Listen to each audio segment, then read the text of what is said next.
ये जनता का अटूट भरोसा, ये आत्मविश्वास बहुत आकर्षक लगता है। लेकिन इस विराट स्वरूप के पीछे जो चीज नहीं दिखती है वो है भाजपा का कठिन अनुशासन, बरसों का त्याग, राष्ट्र के लिए पीढ़ियों का बलिदान और अडिग सिद्धांत। 6 अप्रैल 1980 भारतीय राजनीति में नया दौर आया और राष्ट्र नवनिर्माण के संकल्प के साथ भारतीय जनता पार्टी की स्थापना हुई। 1984 के चुनावों में बीजेपी को मात्र 2 सीटें मिली। 1989 के आम चुनावों में यह आंकड़ा बढ़कर 85 तक पहुंचा। 1991 में 120, 96 में 161 और उसके बाद 182 सीटों पर कमल खिला।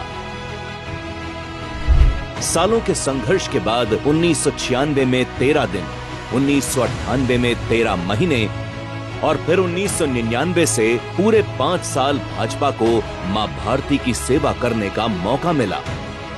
और अटल जी के नेतृत्व में भारत ने ऐतिहासिक निर्णयों का दौर देखा। कार्यकर्ताओं के अथक परिश्रम से धीरे धीरे देश में कमल खिलता जा रहा था। लोग जुड़ रहे थे, कारवां बन रहा था। 34 वर्षों की तपस्या के बाद आया साल 2014, जब एक भारत श्रेष्ठ भारत के संकल्प की जीत हुई और विशाल जनमत के साथ देश में भाजपा की सरकार बनी। श्री नरेंद्र मोदी जी ने प्रधानमंत्री पद की शपथ ली और इस शपथ के साथ शुरू हुआ नवनिर्माण का नया युग। एक तरफ देश मोदी सरकार के कड़े और बड़े निर्णयों का दौर देख रहा था, तो वहीं दूसरी ओर भाजपा दुनिया की सबसे बड़ी राजनीतिक पार्टी बन चुकी थी। 2019 और 2024 के लोकसभा चुनावों में इतिहास ने खुद को दोहराया और लगातार तीसरी बार मोदी जी ने देश के प्रधानमंत्री पद की शपथ ली। भाजपा की सरकार में देश ने सफलता के हर उस कीर्तिमान को छुआ है जो दशकों तक असंभव से जान पड़ते थे। कश्मीर में संविधान को बचाने से लेकर भव्य राम मंदिर के निर्माण तक भाजपा ने राष्ट्र हित के लिए अपना सर्वस्व न्योछावर करने से कभी परहेज नहीं किया।